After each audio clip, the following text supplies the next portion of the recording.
Okay, we start in three, two, one.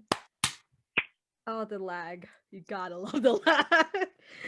Okay, welcome everybody to another special episode of the Fulfilling Destiny podcast. It's all about love.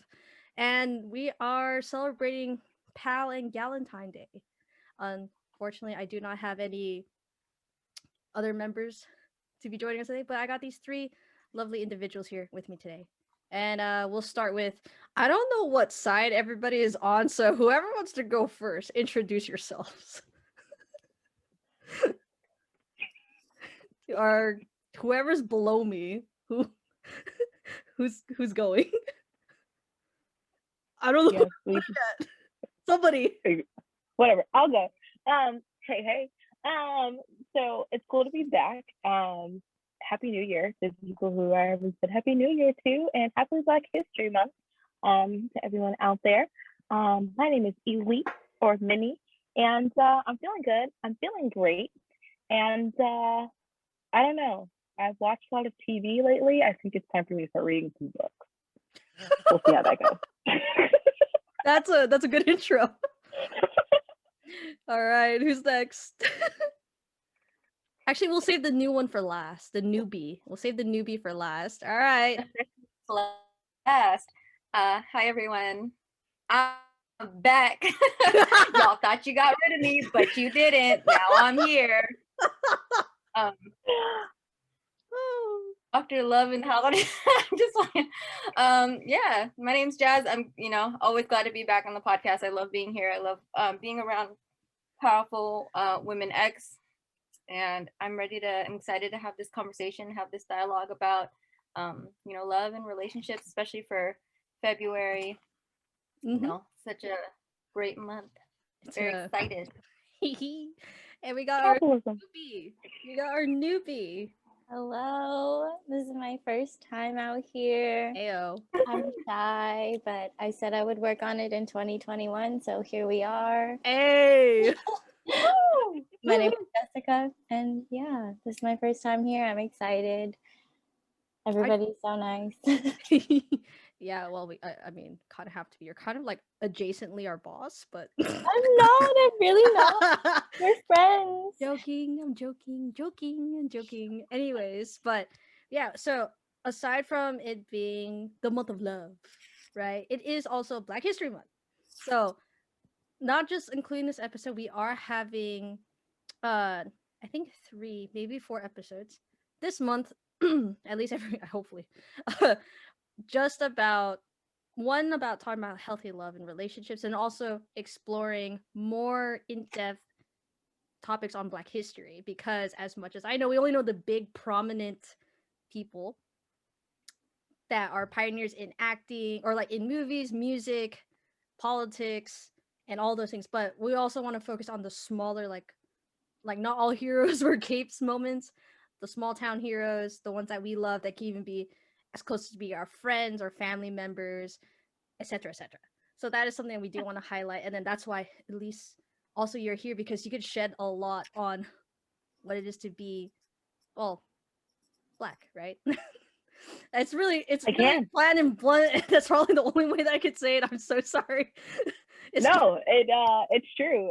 Spoiler alert: I am Black, so it works. She's living the Black experience. She sure is. Yeah, I am for 23 years. It is what it is. Oh God, when you say it like that, I feel I'm turning 25. Everyone, I'm turning 25. Core life crisis is upon me. Oh, sorry, you too, Jess. Yeah, I know. I'm calling you out too, Leo. Love you. Hello, Leo. We love to see it. And speaking of like horoscopes and how our love astrology, right? Astrology, everything else aligns in the sun and the moon and the stars and the rising. Yeah, let's talk about a little bit of love. What we know about it, how we learned some things about it, and what we could do to be better at it. Because love like with anything in life, it could always be improved on. And sometimes love didn't always come from a happy, warm place. Sometimes we had to go through some pains to get to where we are now, whether it's loving ourselves a little bit more, loving our partners a little bit more, loving our families and friends a little bit more. especially with the pandemic, we could all use a little bit more love, right? I Yeah. see you, I see you, Jessica. You're like pouting, you're like, oh. It's true. I mean, we'll start small. We'll start where we learned how to love. We learned from our families. So I was gonna ask, since I think I talked about enough about my family in the past, I don't know, 12, 13 episodes now, about my family and how we love each other. I want to know about everyone else's here. So we'll start from newbie. You'll start first. I Okay. don't throw you on the spotlight, but It's fine. it's fine. So it's like, in your opinion, what is the best way your parents showed that they loved you? Right? Safe space. So anything you could talk about. It doesn't have to talk about anything too dark or too superficial or anything. Just whatever you're more comfortable in sharing with everybody today. I got you. Yeah, yeah. Okay.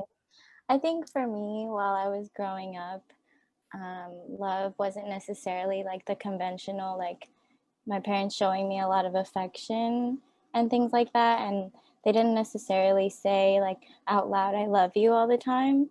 So I think as I grew up with like, my friends and everything, I would say that a lot, and I would be really affectionate towards my friends, even though that's not necessarily what I learned at home. And for a while, I kind of struggled with that, but I think as I grew older, I realized that my parents didn't necessarily do those things that are traditionally seen as like ways of showing your love, but they did like so many other things to show Mhm. me that they like loved me. Oh, that's so cute. Yeah, because I grew up with like both of my parents. My family was they immigrated from the Philippines to the Mhm. U.S., so it's very much that like kind of traditional Filipino culture. And I grew up Catholic as well, so I think some of you guys can relate to that. Yeah. It be like that. Jazz, you have something to add to it? Yeah, I think, I had a very similar experience. I would say like Mhm. our family definitely was not affectionate. In the conventional sense. It would be like through, oh, like I fixed your room while you were gone, or like I made you your favorite food. I made extra, but Mhm. do you want to go home? I know you're not, like when I was in college, especially my mom was always like, I cooked you extra food, like, take it home. I know that you're like, you don't always have time to cook. And so things like that. Whenever my dad was in the Navy, so whenever he would leave for like overseas, if he like saw something that reminded him of me, he would get it for me. Oh. um but it was never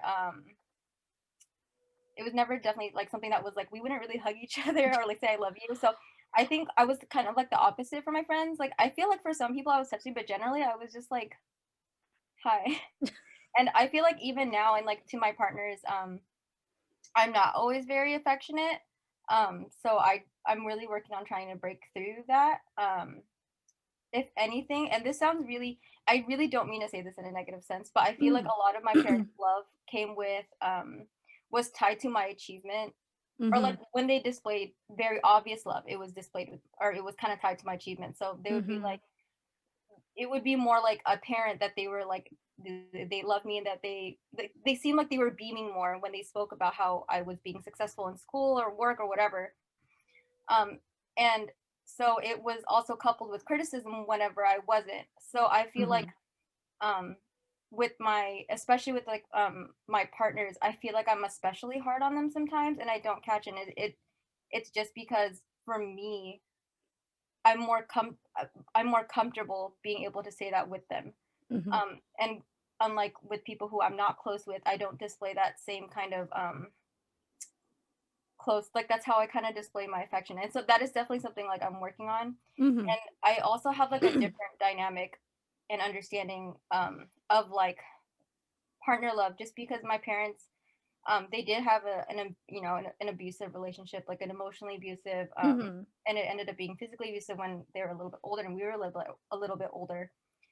Right. So being able to talk about the way that they argued was very loud. It was Mhm. very aggressive.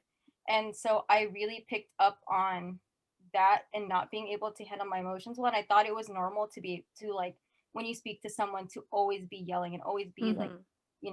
angry. And that's something that I've also, as I've gotten older, realized that's really unhealthy in my relationships, and it's something that I have been striving to work towards, or like work on. Mm-hmm. So yeah, it's a lot of mixed bag here.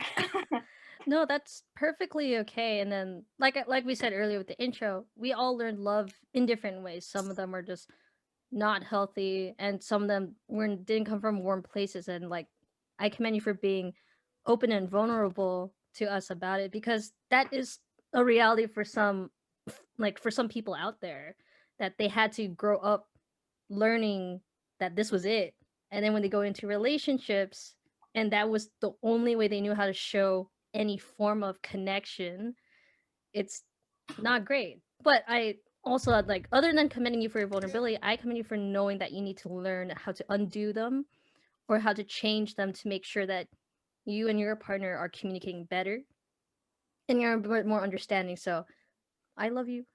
Just so you know, I love you. And we show support, okay? We always show support for people out there, and we always love self-growth. It's the most important thing. Better now than later, right? For sure. Anytime is a great time. Anytime's a great time. All right. Okay. How about you, Elise? Where did you Yeah. start, like, with your family and love? Yo, like the POC experience is real. Because Yeah. because because as I said, I'm Black. We do the same thing where like our like love language, if you will. Because I'm a comm major, I'm gonna throw those terms out at you. Our love language is also giving gifts. Or just like leaving like a little small thing for you. My dad was also in the service. So I do relate to that. Or like, my dad like writing a letter when he's overseas, for like 13 months on a tour. And it's like, it's cool to get a letter, and like, it's so personal than like Zooming. That back then it was called, back then we were doing Tango. That's really, really aging myself there. Oh, God. Please, before my back breaks. But yeah, definitely I still do that as like my love language, just like giving someone something, and sometimes like simply just like, I thought of you and I just wanted to give this to you. It's so personal. And also, like Jas said, like understanding that like the way that like your parents show love to each other is different from like how you're going to show love to like your own partner, to your friends, and to like people that you meet on the street. It's all different layers and levels and stuff like that. So I don't know everything. Sometimes I act like I do, but like I'm just like, coasting through like the rest of us. Okay. But definitely I think that's like the biggest one that I can think of. Definitely for me, it was my achievement and my love was tied to each other for a little bit. I know like my mom and I always joke, but it did happen. Was like, she raised me, she's like, doctor or lawyer, you pick your career, but you have to take care of your mother. And so yeah, I want to be a doctor. But like it's like the little things of like, I need you to pick this career because I need you to make sure you take care of me because you love me. And it's like, yes, I get that, because it's like, you took care of me, now it's my turn to take care of you. But also at 7, I'm like, wait, what? I'm confused.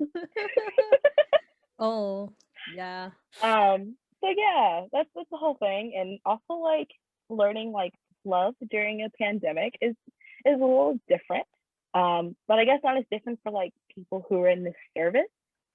They're used to communicating like this and stuff like that.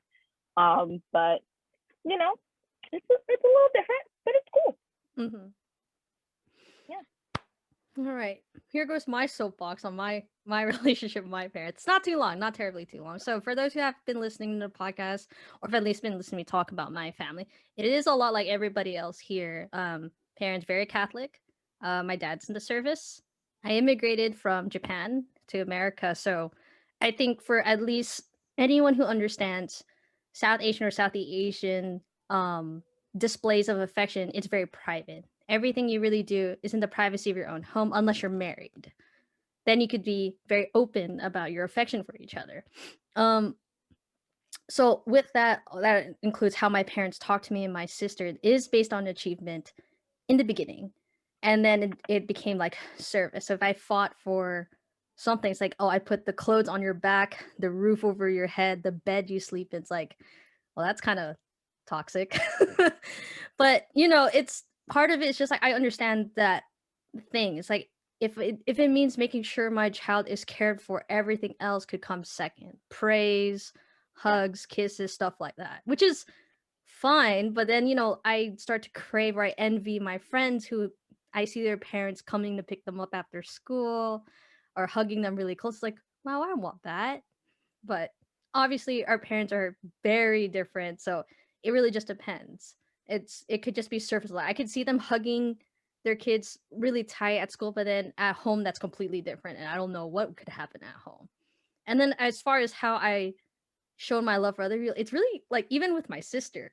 Sorry, Jason, I'm gonna we don't hug each other as much. Like it's very awkward. And I still feel a little awkward because sometimes I just go like, bye. I mean, Do I you hug like the her. Christian side hug where you like hug the Oh, elbow? I do that. oh, I hate that. No, but When I hug my siblings, I'm like, yeah, it's like like Shang and Mulan, like you fight good, like that's that was it. Like I would just do this, Yeah. or I would hug her now, but I think that's Yeah. usually when I'm more at like my vulnerable moments. I'm just like, okay, I love you. Okay, bye bye. Be safe, drive safe. But those are some of the things. And then for everyone who knows now, or who had known now, I'm in a relationship with somebody. And those ideas of acts of service, I don't show affection and love that much. I'm very cold. I'm actually very cold. So it's just like it's hard to have someone who wants to dote on you all the time and you're just like, no. I need to be self-sufficient. I need to be myself first, but then letting someone else in is complicated. And we all know that. So it's just like learning how to do, especially in the pandemic, it was very, if we're just going to be completely frank, it was hard on our relationship. The need of wanting to be with each other, but you can't be with each other. That's very hard. Not gonna lie, we hit like up and down, up and down. So sorry, dear, if you're listening. I'm throwing you under the bus. I'm just kidding. No, it's just we struggle with those parts of the relationship, especially the physical proximity that we could be with each other, and we couldn't. Obviously, we had families that we wanted to protect. Everything else had to come later, and we had to adjust. And that's the biggest part about love is just adjusting, and that's really hard. It's really hard to adjust. And to those who had relationships and fallen out of their relationships, we all had to adjust to a degree. So that's actually what I wanted to bring up. What was other than learning how to fix certain love languages like acts of service, physical touch, emotional maturity, stuff like that. This is gonna be a little bit personal, but it's up to you how deeply you want to share. What was that moment for you that you needed that this this part of you should change for your partner? Not to say like completely, but it's just like how to for the betterment. Like, it's a give and take, right? Sometimes you have to adjust or compromise on certain things. What was like that one aspect about yourself that you felt like you could have changed, or at least given up a little bit more to make it more easier on your partners for whatever reason? It's a very like long-winded question, but I think you understand what I'm trying to get to. Like it's a lovey-dovey episode. So remember, I love you. It's only as much as you want to share. That's what I'm putting out there. Who wants to go first? If not, I'll nominate myself. I'll go. Okay. My relationship started like a few months before we went into lockdown. Oh, yikes. And so that was great. We had met at school and work. We worked and went to school at the same place. And then so then we started, and then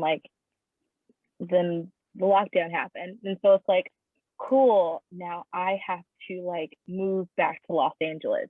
You still live in San Diego. How are we going to make this work? Do you want to make this work? Because I don't want to put pressure on you. You don't want to put pressure on me. How do Someone's we do that? Got to give.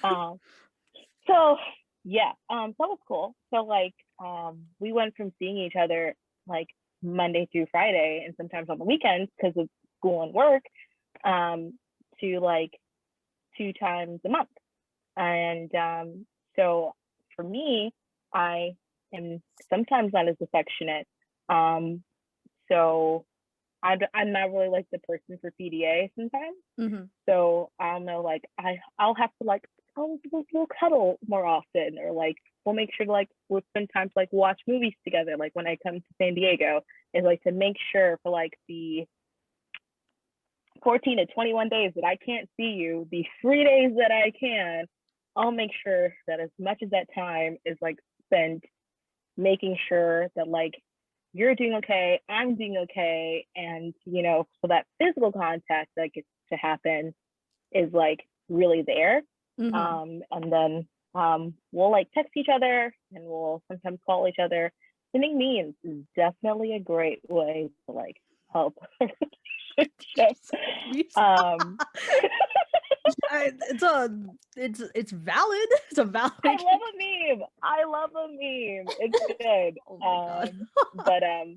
But yeah, I guess that just like that little compromise of like, yeah, okay, I understand that like I had to really understand that like it's not like this person's being needy. It's because I've always saw like cuddling as that for some reason. Don't ask me why. Oh. I just did. Yeah. But it's like no, this person misses me. This person wants to spend time with me. So let me give you my affection. And it's like, oh, okay, this is cool. This is fun. And so yeah, snoring in each other's ear is awesome. Oh, that's really sweet. I love that. I love that. That was Really sweet. it's really sweet, and your partner's very, very lucky. So that's really sweet. I know. Wow. Okay, flex. Flexing. Flexing. All right. Tossing it. After. Yeah. Go ahead. Mine Floor is yours. kind of like the opposite situation. Like once the whole shelter in place started, prior to that, I was in San Diego for school, and my boyfriend lived in San Jose.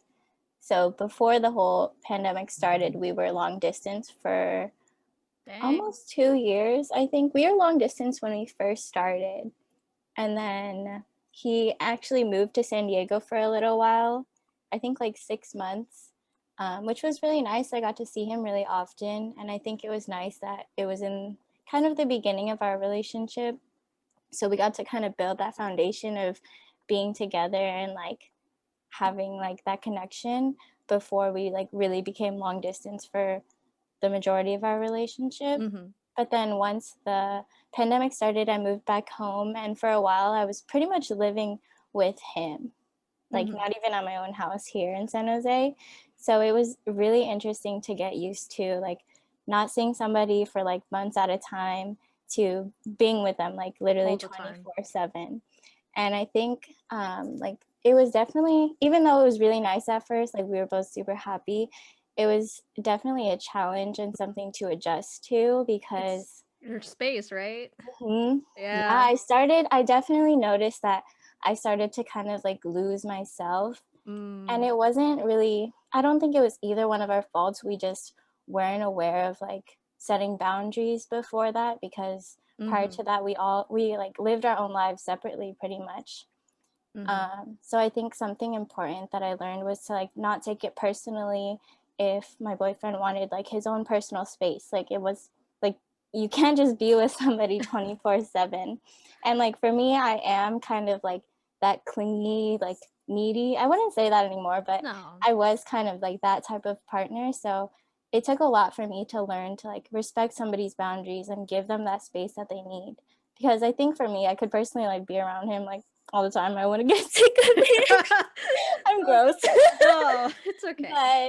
But it's just, I think I really learned to like respect that and know like not to take it personally, and that's just like the time that somebody else needs for themselves.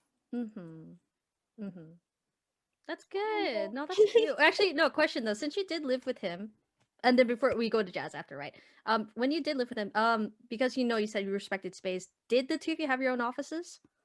No, we pretty much shared like one room because he had a big room, so we were always pretty much in the same room. Like, day. Okay, no, I'm just wondering because that was like for some future tangent. I'll get to it later, but yeah, I'm just curious. All right, Jazz. I want to preface this by saying, Jess, it's not great, like you like affection. It's just quality time. That's your love language. You know what I Yeah. mean? So I don't think it's gross. I think it's just who It's you cute. are. Yeah, Thank you. that's just you, baby. That's what makes you you. Mhm. Also, I've noticed, you know, I feel like the pandemic has done like two things with relationships, and I feel like it's either people who have always been together that have now have to spend it apart are experiencing one thing, and then the people who were quickly apart or like would only see each other for specific kind of days together and living in the same space is like experiencing something completely different, and then having to learn how to communicate with each other, because I feel like something that kind of true too is like you really don't know how to communicate with a partner until you start living with them, Oh, because it's like a whole different playing field. Yeah. And so that's kind of where I fall in, because my partner is also in the military. He's in the Air Force. And before we when we first started dating, and when we initially started dating, we were long distance, and I was long distance for almost like all of my partners have usually been long distance, just because my past partner was also military. So I was using my own space, doing my own thing, living in my own room, eating my own food, whatever, cleaning after my own mess. yeah. And then moving in with my partner, and then having to also like kind of get used to his living style, which is like completely, I wouldn't say completely different from mine, but there are like some really stark differences. And the Different thing enough. is that his base, yeah, and his base is Yeah. like in the middle of nowhere. I was in South Dakota. I I was in like the small city that's near Mount Rushmore. Okay, and so it means like there's an extra layer of like not only having a shared space, but like you're new to community, like you have nowhere to go, you don't have anywhere to like decompress, and if you did, it's like super far, it takes a long time, like it wasn't worth the effort to go out. So a lot of time you do spend it at home, and it doesn't matter how big the space is, unless you're living in a whole big mansion, it doesn't matter. We lived in like a technically bedroom apartment, but it was like 3 levels, and we would still like definitely get angry at each other. Mhm. And like Jess said, I learned how to not take things personally, because I felt like a lot of things he did were to spite me, but it was just that he was, and it was like nothing against me, it's just who he is. If I was doing laundry and I would like fold clothes or whatever, and I would lay them out, I'd be like, hey, can you put them away? The way that he would put it away is like he would just jam them in the drawers, like sideways, childlike. No. And I was just like, I went through and like my thought process was like, I literally went through the process of stacking it up nicely. And I'm the person who likes, like, I'm like almost like really like anal. Can I say this word on that podcast? I don't know. I'll blur it out. really I'll blur it out. Okay, cool. I have a very specific way of how things are going and like how things are organized. So for him to just be like jamming things in, I'm like, that it felt disrespectful to me. Mm-hmm. And it would be like little things like that around the house, and it's just like he doesn't mean to do it. He just that just is who he is, and it's just like you don't have to like kind of dog on someone so hard. And I think that's when I noticed too that my communication, the way that I communicate with people, especially my partners, is particularly very like parents, how they communicate with each other, Yeah. very hot-headed right off the bat. And then I was like, this is not sustainable. I'm literally gonna like, I'm very like emotionally drained. You are emotionally drained. Like we need to work on some actually. When I was in therapy, we learned a lot of, or I like methods to take home and like how to communicate with my partner using the methods that they taught me in therapy. So that was cool. That's good. Using a lot of I language. Yeah, it's I a can lot tell of that your partner has not spent a lot of time in the barracks lately. the barracks. No. I guess Well, for people who are not who like don't know, like the barracks is like where people in the military live if they're overseas, and you have to live a certain way. Your clothes have to be a certain way. They have to be pressed. Yeah. Yes, and everything has to fit in these fine lines. So it's like once you're out of living in those fine lines, I'm going wild. Forget the lines. Yeah, They're all going feral. blurred. Yeah. It's my dad when he came out, you know, if it's that clean cut, nice, you know, good looking face I see all the time, it just I saw mullet, I saw overgrown hair. I was like, who is this man in my house? Oh You know, yeah. just- Any long weekend he gets, the beard, the little sparse Asian beard comes out. yeah, it happens, and I'm just like, oh god. Like I had to beg. I was like, Dad, please. I know you're going through your John Bon Jovi days, but I can't. It's too scratchy. It's too scratchy for me. Cause Wow. yeah.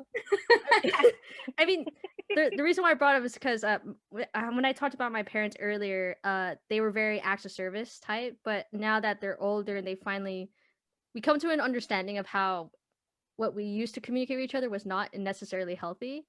They started being more open, more affectionate. It's a little weird, not gonna lie. It freaks me out sometimes. I'm just like, oh, this is nice. Like, I got a hug. We're doing this now? Yeah, we're doing this now. Like, huh?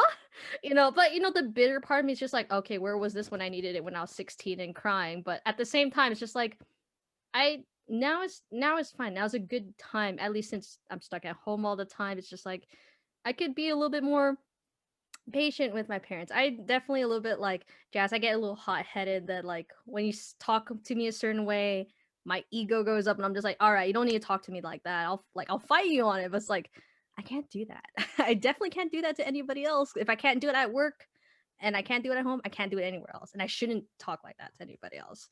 Um, something that I could have improved on with my part, and I feel like I did that. I don't know. So if my dear loving boyfriend wants to criticize me on that later, you're more than welcome to. But something that I had to work on is not panicking when he doesn't text me back.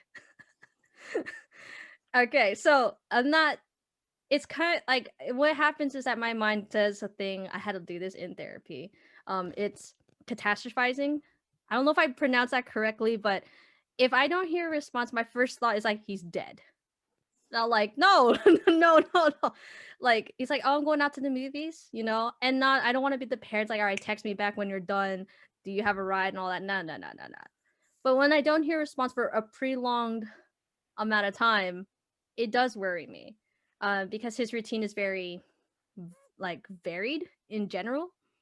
So it's not like scheduled. Like for me, if I go through long stretches of not texting, it could literally be only things. I'm sleeping, I'm eating, or I'm working. So it's one of those three. It doesn't really change. But for him, it's like if I don't hear a prolonged response, I'm like, it's like no, he's fine. So I'm the one who sends him like several paragraphs, like, hey, are you doing okay? Let me know if you're doing all right. So you know, and then I start filling the space because I'm getting nervous. Like, chill, like Marini, please chill. And also about that side, being more open to affection. So this is just like a weird thing about me. Not weird, but I think it was just more comfortable. I don't like holding hands. Hugging was really hard. Even I admit kissing was really weird for me. Just put it out there for a while, right? So what I did instead is like, well, compromise. His language is physical love. He likes to cuddle. He likes to hold hands. He wants to hug me. Perfectly normal. It's okay. But I had to compromise that because I can't be like, no, like, no, please stop. Instead, I had to compromise on those things. So instead, what I do is that I do pinky holds. Instead, I do pinky holds. So when we went on a group friend date to Disneyland with all of our friends knew that we were together, but I was definitely a lot less affectionate than my other couple of friends. So instead, like, of walking hand by hand interlaced like this, we just walked like this. And to me, that was more than enough. He feels happy. I feel happy, and I'm comfortable in my like way of showing physical affection. But that was something that I had to like really work on because I hate sometimes seeing those. I was like, can we hold hands next time? And I feel guilty, and I'm just like, oh, I can't swear. It's like, oh dang, I'm so sorry. It's like, okay, I'll do my best to be a better partner for you. If this is what it takes to do that, we'll have to compromise on it. And then also for him, it's like he knows I could be very critical, but it's like the things I'm critical on is not an attest to his character. It's something to improve on. It's like, how about let's focus on being less of a procrastinator and let's get things done on time. Yes. So you're just calling me lazy. Like, no, no. That's like the easiest word. That's the easiest like trigger words. Like, hey, you're lazy. It's like, all right, I'll fight you on that. But it's just like some of those things I had to rework some of my language so it doesn't sound so harsh. And sometimes you do need to shove them along to get them in the right way. It's like, okay, how about we try this one day at a time? One day at a time. I'm not perfect, he's not perfect, but I'm pretty happy. Definitely the pandemic changed a lot of communication for us because the pandemic really be putting strain on even friendships too. And I feel bad for my friends, some of my friends, so I haven't been texting them back. I haven't had the emotional energy to text them back or even call them because there's just a lot going on in my life. And even if the going on in my life is me lying in bed all day, because it's just too much sometimes, and that's okay. The reason why I brought up friends is because I know that we have different languages for our friends too. Someone's like the mom friend, the ride or die friend, Hi, the that's fighting me. friend. You're the ride or die. Story time. I am both. I am the ride or die and the mom, all in one. Let's That's go. me. I got on my 80s mom jeans, and I'm ready to do it. Oh my God. Do you have the fanny pack or like, hey, do you That's need me. a tissue? Like, I do have a fanny pack, and I don't understand why people hate them. Okay, they're great. I don't have the super bulky black one. I have the simple one. I put it across my chest, and I go do what I need to do. So if I like my fanny pack. So if I sneeze, do you have a tissue for me? Yes, I'll have tissue. I'll have lotion. I'll have hand sanitizer. Oh my God.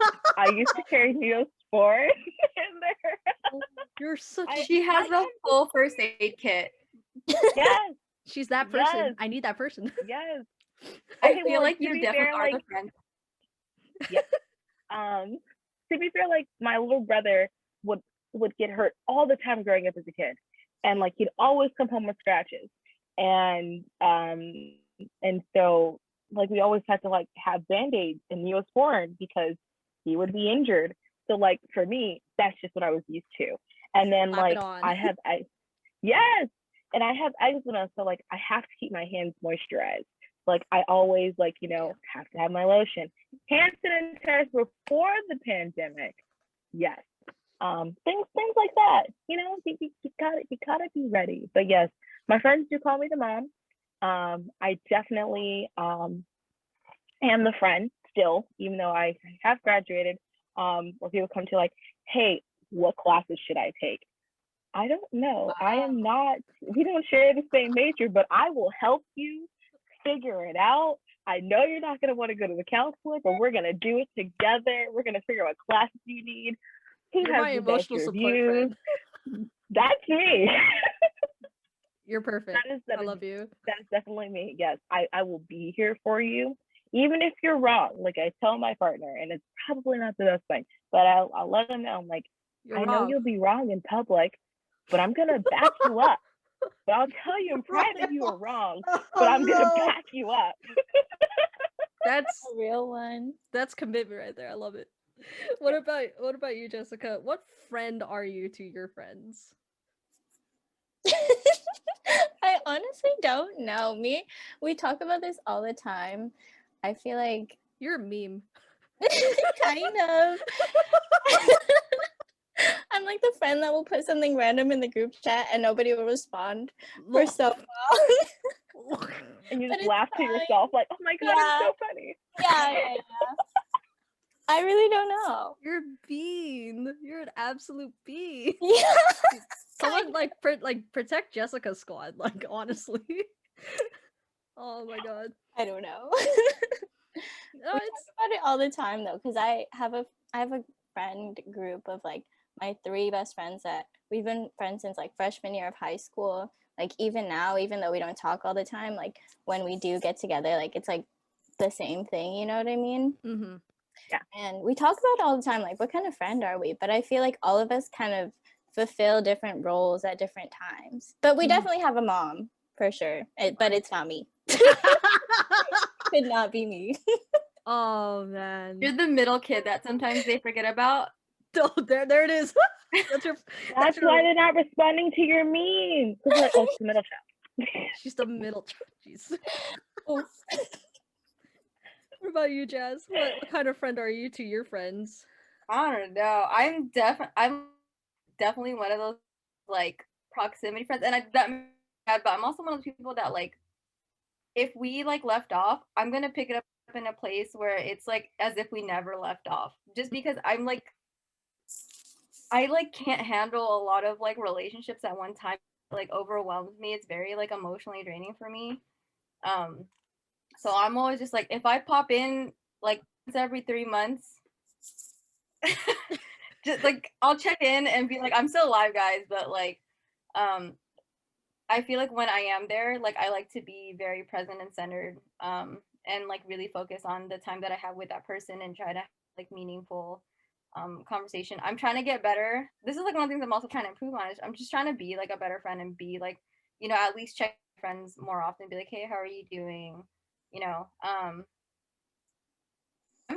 definitely like Jess. I'm just pop in that group chat. I'll post a funny meme or I'll post like a funny story. I'll be like, man, y'all, this happened today, and then I won't like I'll disappear for like 5 weeks. Okay.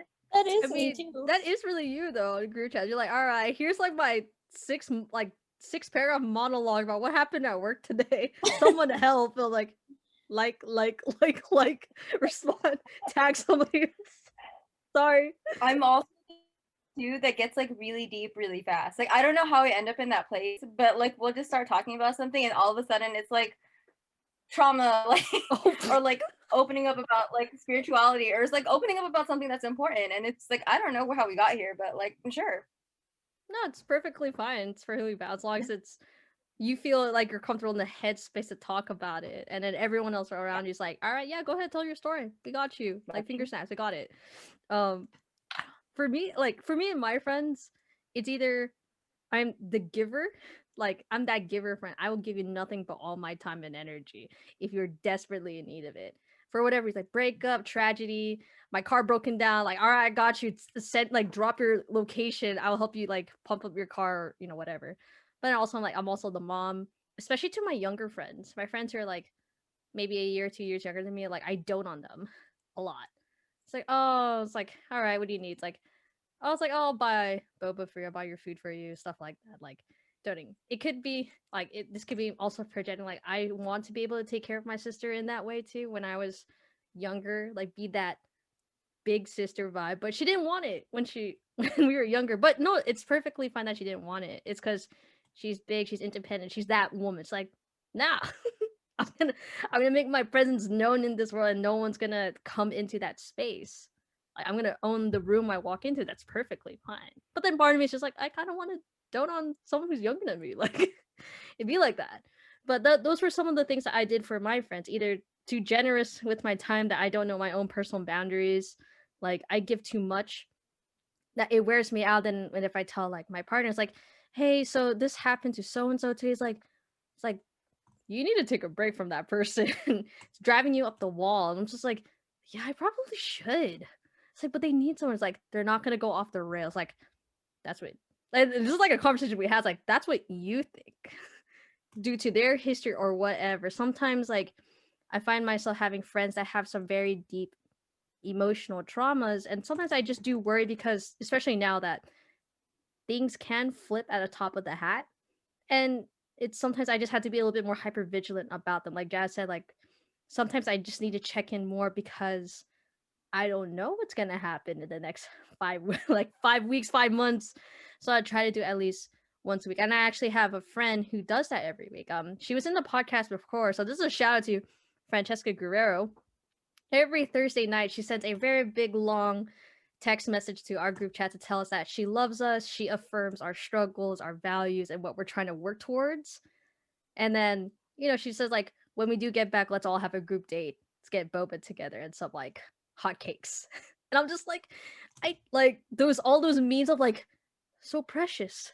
What is this? Like, that's her. That's basically her. But I know she also goes through some things as well. Personal life. She's also trying to get back into the school life. But to you, Francesca, I love you. Thank you so much for those loving, dovey messages. Because also they do make me cry. Like, I'm just like, I had to put my phone down and be like, what do I do to deserve you as a friend?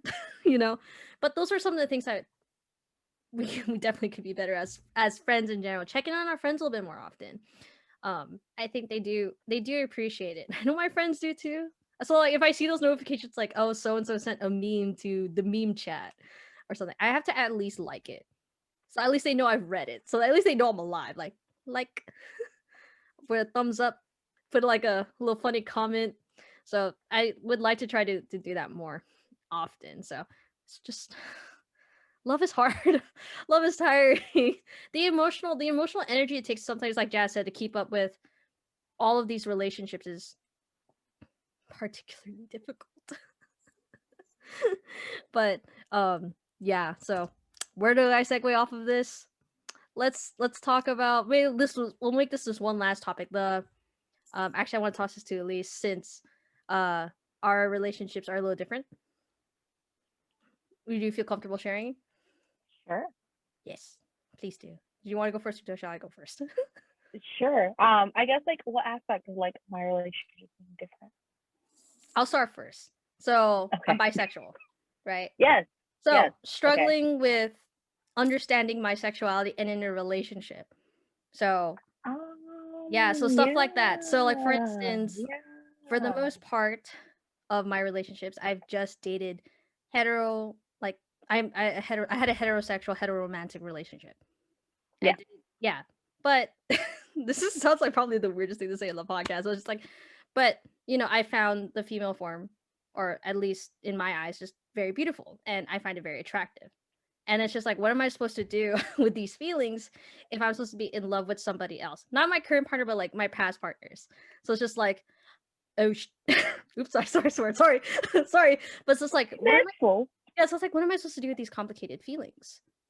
And how I choose to love myself, because I was in a very dark place with these things. Because it's like, okay, I have Catholic parents, Catholic upbringing. I'm not supposed to love another, in this case, cisgendered women this way. I'm not supposed to be looking at them like that, But then I find myself like, oh no, like twiddling my thumbs is like when I see someone who's not a cisgender male walk into the room, like, oh my god, she's beautiful. What am I supposed to do? So, but that was something I had to talk to with like my current partners, like, this is a thing. And no, it does not mean, like, at least for bisexuality, it's like, just because I'm with you is not I'm choosing a particular reason. It's just that you are the person I want to be with. Whatever it is about your personality, your like your charisma, the way you treat friends and family, that's what I'm attracted to. It's not because of whatever's like below the belt or anything like that. So it's just like, that was something we had to work on, because there was definitely some situations where it's just like, is she, or like she as in me, am I looking at someone else where I shouldn't be? It's like, no. It's just whoever I choose to, at the end of the day, every day, from the day I wake up to the day I go to bed, that's just the person I'm gonna want to be with. But that's what I was trying to refer to. Didn't mean to put you on the spotlight like that. But what about you? Got you. Yeah. So I guess like for me, since I've been quote unquote established in like the people that I liked for like a couple of years now. That's okay. So I guess for me, like, because I also identify as like a bisexual or pansexual woman, and I guess for me, it's already been like, I guess like established for me. So it wasn't something that was like relatively new. So with my partner that I'm with now, it's just like, this is what you get. Do you want rice, or do you want brown rice? Do you want pinto beans? Do you want black beans? Like, it is what it is. Hold on. Take it or you leave it. I should use that from now on to explain like my air preferences in the moment. You want it. What do you want? Your sexuality. Yeah, I mean, it's a meal. Do you want broccoli and beef, or do you want mushroom and chicken? What do you want? It'll still make you happy. It'll make you full. Which one? That's great. That should be the title of this podcast instead. Gosh. So I guess like, and then like explaining it to people, for me, because I love food, so I always use food as an example, as you can tell. Yeah. So for me, because I'm also like in a polyamorous relationship. So I date multiple people. So like I explained, like I love, my favorite ice cream flavor is dulce de leche. but that doesn't mean I don't like strawberry. It doesn't mean I don't like pina colada. Doesn't mean I don't like vanilla. I can have dulce de leche every single day, but every once in a while you want some strawberry, you want some vanilla, and it doesn't make you a bad person for. It doesn't make that flavor not your favorite. You just want something a little different every once in a while, and that's okay. They all have their different qualities that they bring to the table, and that's why you love it. I really wish someone explained that to me when I was younger, trying to understand polyamorous relationships, because our like fan fiction, they tease it 99% of the time. Polyamorous relationships do exist, but I didn't know how. Okay, as far as in actual having it done in real life, I didn't know anybody who had that. So that's one, that's new for me. Two, I've never had anyone explain it to me in the terms of food.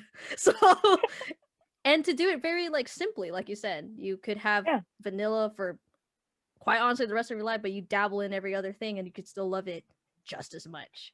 So that's pretty darn simple. And thank you for sharing that part, especially sharing that part of the relationship. I know, sorry, I didn't mean to put you on the spot like that. Oh, it's totally fine. It's totally fine. You know, but it would be cheating if you didn't know. But I mean, yikes.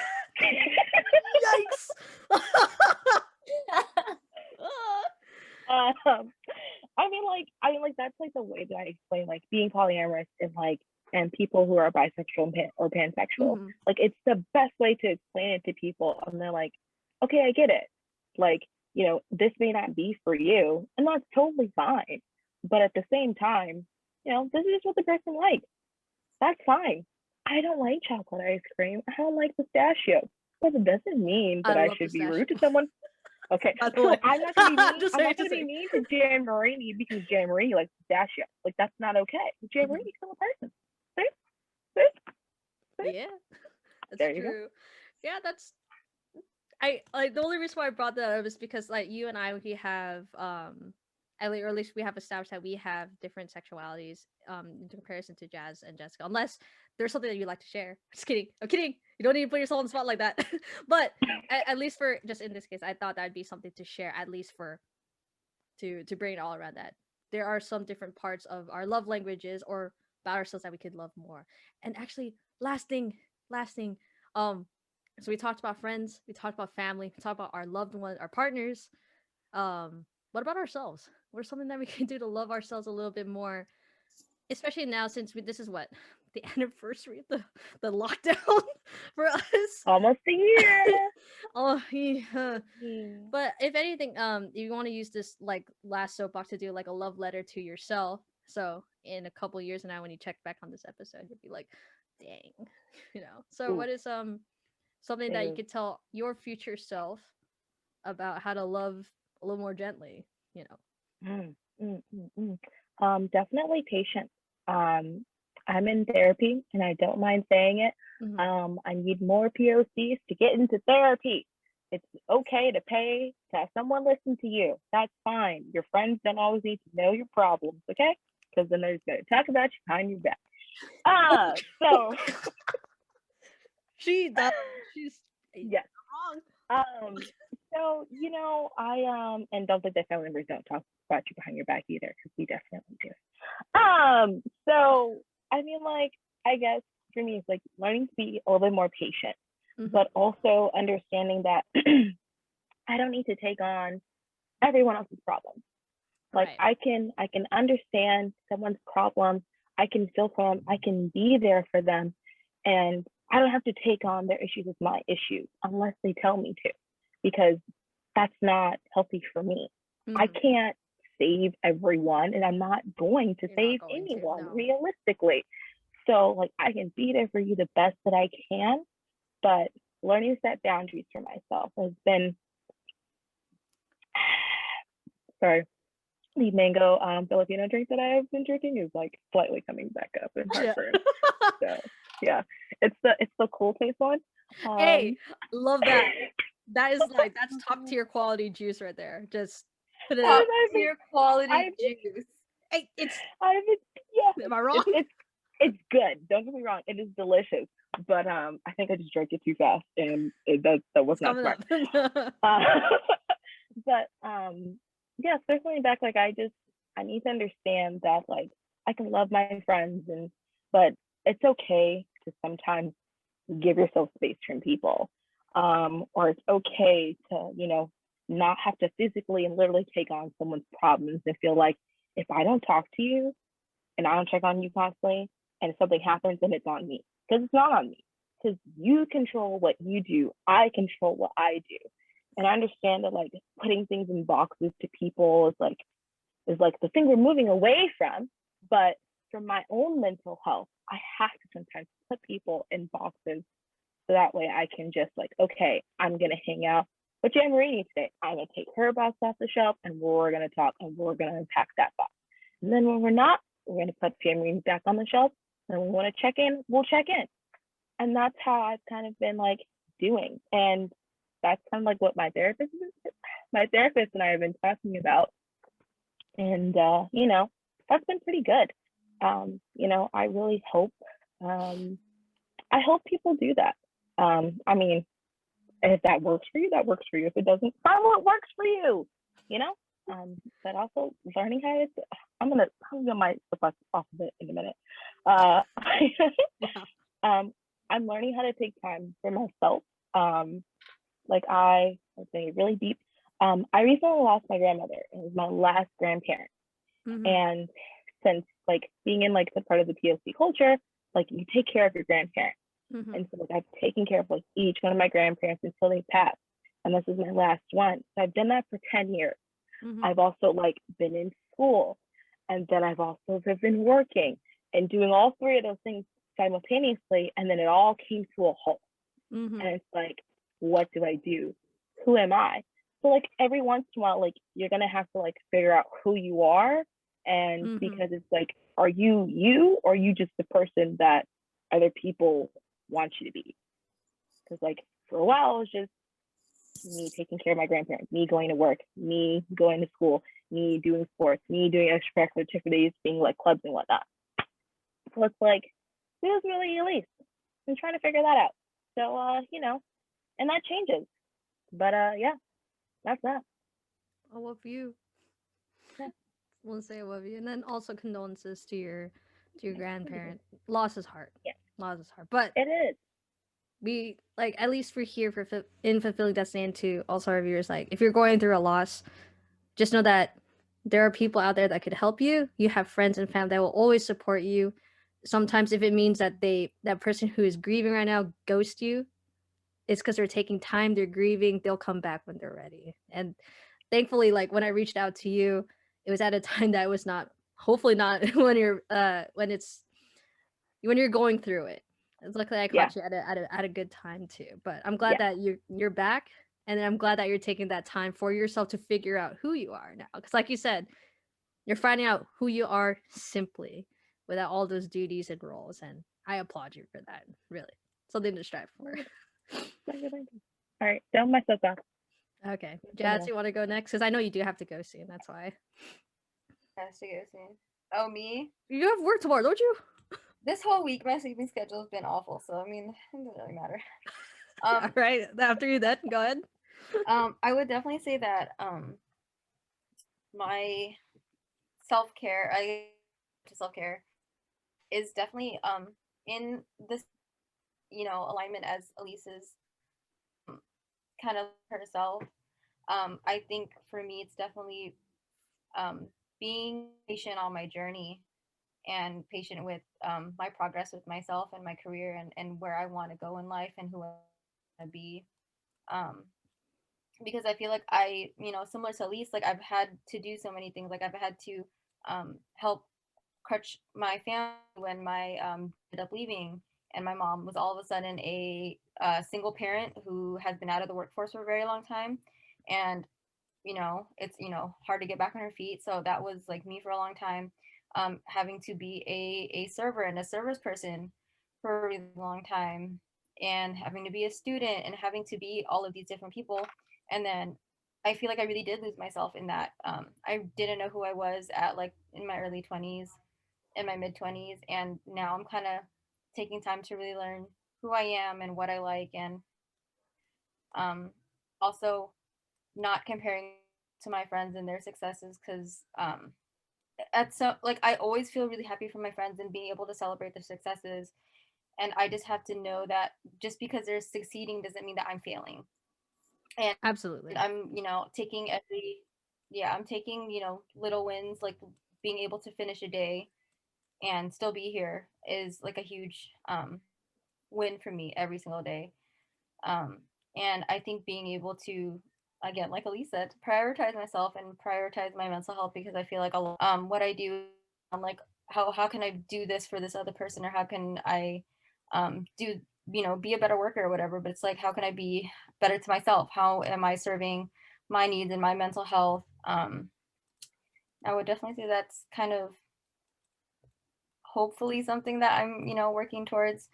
I really want to go back to therapy and, work on my mental health and my outlook on things. And I think also another really big thing is I'm really hoping to stop, learning to stop romanticizing my past and really romanticizing like myself in the future, like my present self, and being like really present, because I feel like I have a really bad habit of being like, oh my god, like why wasn't I like this, like why am I like I was so much as a kid, or like I feel like it'll be so much better in the future if I do this, and it's just like I'm not enjoying myself now and who Right. I am in this.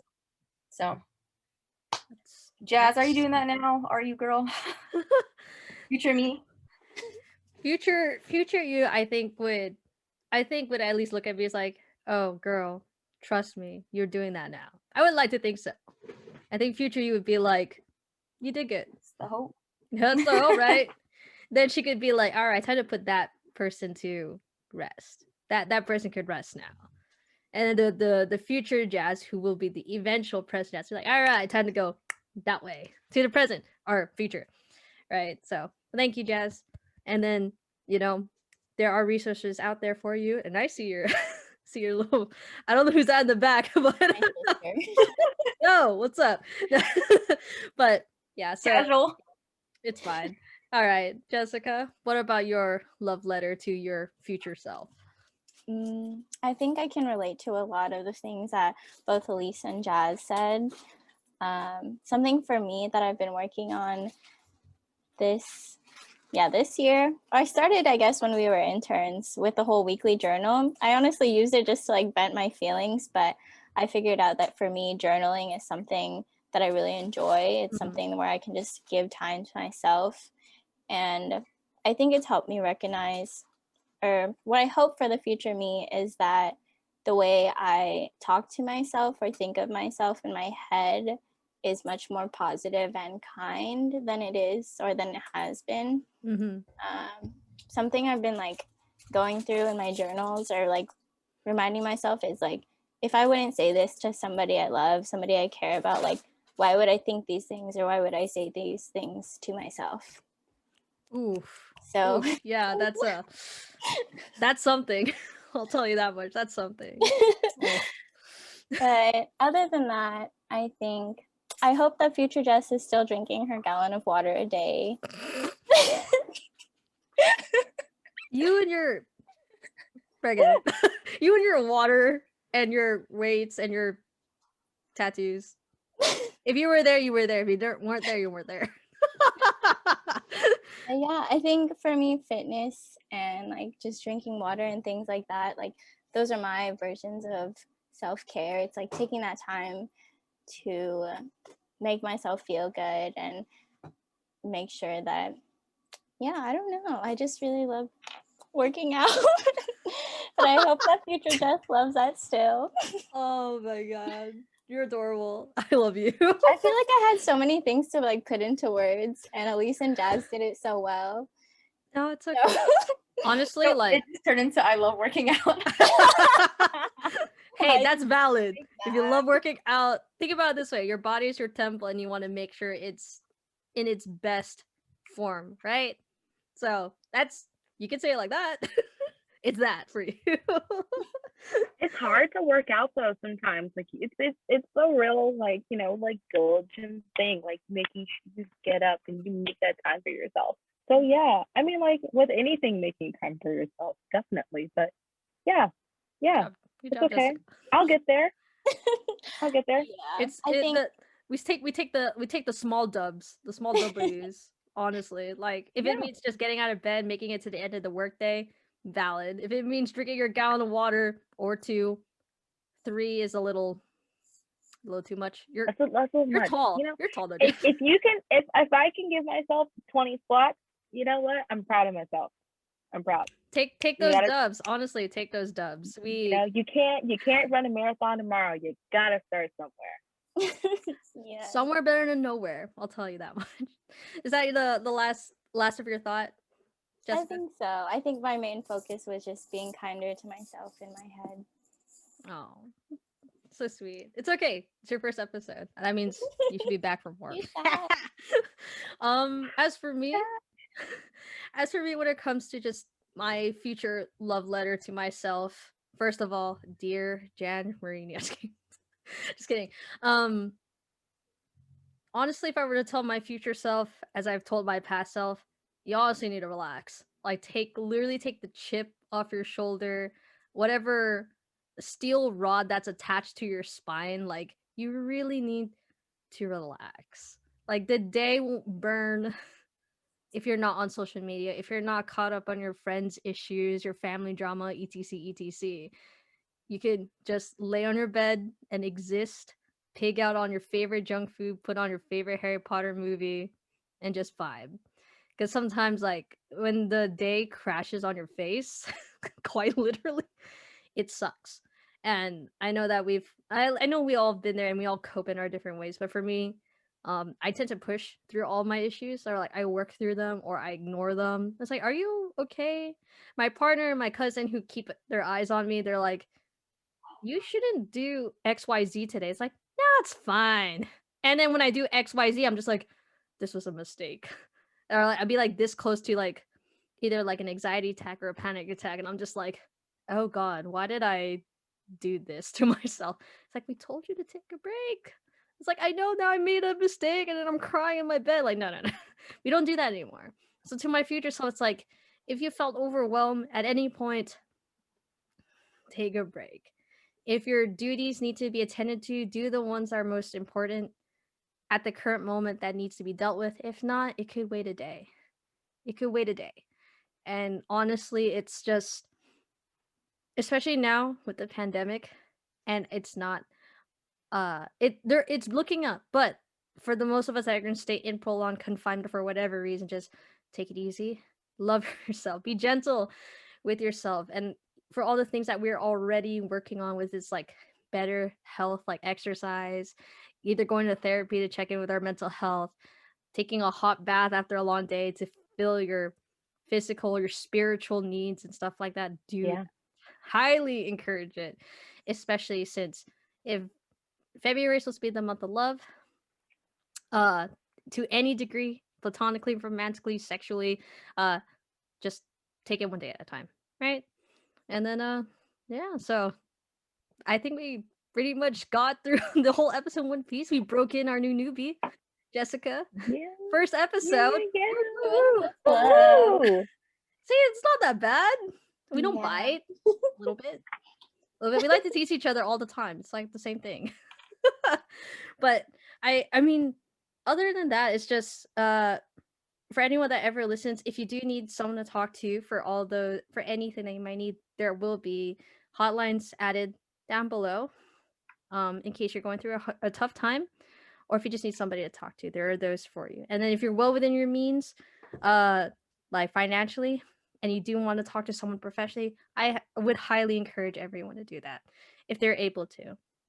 Because sometimes, like Elise had said, sometimes talking to someone professionally will help you sort out some of those things. Because friends and family can be great, but sometimes they don't give you the full picture.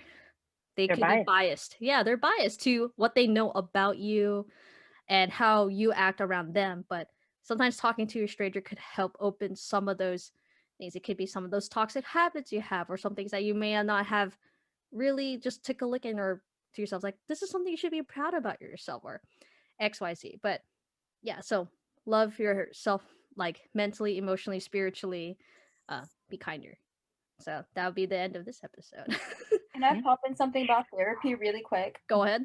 Yes. Um, Yes. Sure, you find someone that validates your feelings and experiences of your, different, Yes. facets of your identity, whether that's your race, your ethnicity, your sexuality, whatever. But also holds you accountable, because there are Yeah. people that will either, do one and not the other, and it's kind You of need both. yeah, Vet your therapist. Yeah, vet your therapist. Do that one. I think it's like that first consultation meeting. Feel for it. Like Jas said, Yeah. you need to know if they will validate you and if they will help you if you're struggling a little bit, or if you're sent And you towards a goal. can always ask them questions. Oh yeah, it's Yeah. not just you. Yeah, It's them too. it's not weird in like your first meeting, just like, hey, we're strangers. I want to know a little about you to like make this a little less weird for me. That's totally okay. I did it. And Oh I yeah, like it. I did it. that's a really good Yeah. Yeah. Don't be afraid to ask questions. In this case, especially if it's about picking apart the more vulnerable sides of yourself that you would never show anyone else, you definitely deserve the right to ask some questions about them. Or, it's like, hey, you're gonna pick up my brain for, I don't know, $50 an hour. I want to make sure that you're not like the real deal, but it's like I want to make sure that you will know. I know that what I'm gonna put myself through, and I need to know if you're the right person for the job, right? Because Yeah. you don't want to be left hanging in the wind if you're stuck with a therapist and they're not helping you, and we need that. So thank you for adding both of you. Thank you for adding that as well, because I totally forgot that in my own therapy experience, but I kind of put that on the back burner. But yeah, so to everyone else who has listened for about the hour and a half that we've been here, these episodes are getting longer. It's okay, it's fine. But to everyone who's been listening, thank you so much for listening in. If you do like this episode, just hit that thumbs up, subscribe, follow on Spotify, all your other podcast needs on YouTube. Give me a heart if you liked it, right? And also Share with your friends. share with your friends. And then also, if you like to, I see you yawning. It's okay, I'm joking. If you'd like to support Fulfilling Destiny in any way that you can, monetarily, there will be links down below.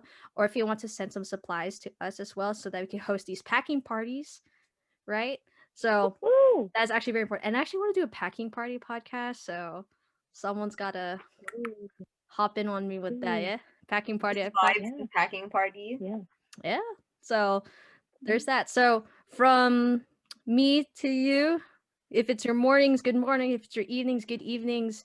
We love you all here from the Fulfilling Destiny crew and our lovely guests. So everyone say bye. Bye. Goodbye, everyone. Night, everybody.